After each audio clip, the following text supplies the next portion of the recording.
What is the reason for having the top of the thing? Is to create the first create the first question. Yeah. There was a reason why. I've been funny reasons for it. Here, as of right now, there's no literature that explains it from the time period. Now, if you kind of picture a tortoise shell and a twig and a string, and they're trying to figure out a way to make it work, and essentially, you got this wooden piece of wood, and this apparatus here. Yeah. It's being held on by the strings, and so there are two pieces. It's not really a bent neck; it's two pieces, and the peg box here has to be a separate thing, because if you damaged it, then the whole instrument dead. That's one, I guess, a physical reason or engineering reason. I like the other idea, is that it's late at night, and here everyone has an instrument, and everybody's going to be able to look at that piece of paper on the table with that one candle. Everybody's crowding around trying to get in there, and so yeah.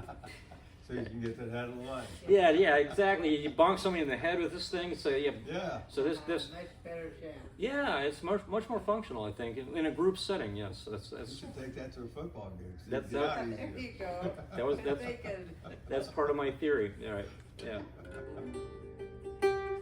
Yeah, and I guess part of the reason I'm doing this and it's related to my MS, and I guess I'll take a break and talk a little bit. I was diagnosed in 2000, as some of you know, but it was one of those things where what you don't see, I mean, what I have is like the invisible MS. Well, you know, you should stop, because a lot of people have no idea what MS is. That's right. Well, I know, and that's kind of what this is for. Is that multiple sclerosis is a disease of the central nervous system, and we don't know what causes this disease. What we do know is that the immune system attacks the brain and spinal cord, and this attack it damages the myelin sheath that protects the nerves. And so with this damage to the myelin sheath, it interrupts the transfer of the nerves. And so because of that, because the central nervous system is almost infinite as far as our understanding of it, symptoms can be almost anything. And I would imagine there are people walking around with MS that don't realize they have MS, but their left finger is really sore and they've never known why. You know, it's hard to know. It's really a real mystery.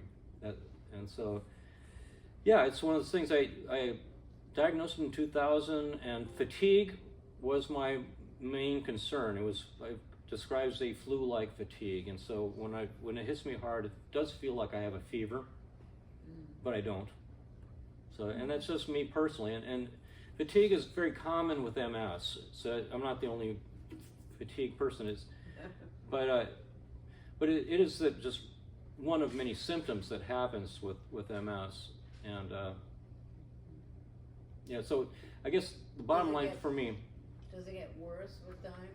It can, or there have been times where through proper medical treatment, it kind of just goes away, and you can remember. I've had symptoms that have not recurred, so it's one of those that's possible.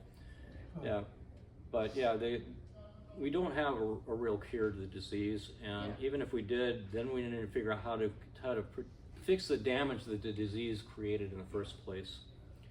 Yeah, and for me, what you're looking at is, I had the great fortune of it's cognitive fatigue. It's my worst, and that's I realized that from the very beginning. When I got brain tired, it felt different, and I just saw it happening. And my grandmother had horrible arthritis. It was just wickedly bad, and she was in pain all the time. And in my 20s, as a guitarist, I was worrying what was going to happen. And then I got MS. What's going to happen? Yeah. I thought for sure that I was not going to be playing an instrument, that I would be a composer. That I'd be like Bach. I would be imagining these things. I would write it down in my. No, I don't. It's quite the opposite. What I found is I have muscle memory, and so because I can still do this, it's really, I don't have to think about what I'm playing.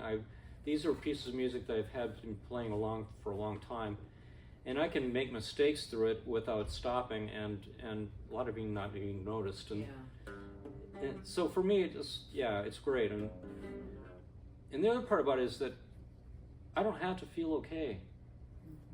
I've had times where I just felt awful, but the show must go on, and once I start playing, I forget about what's going on, and it's a perfect distraction for me. And I'll continue on this. And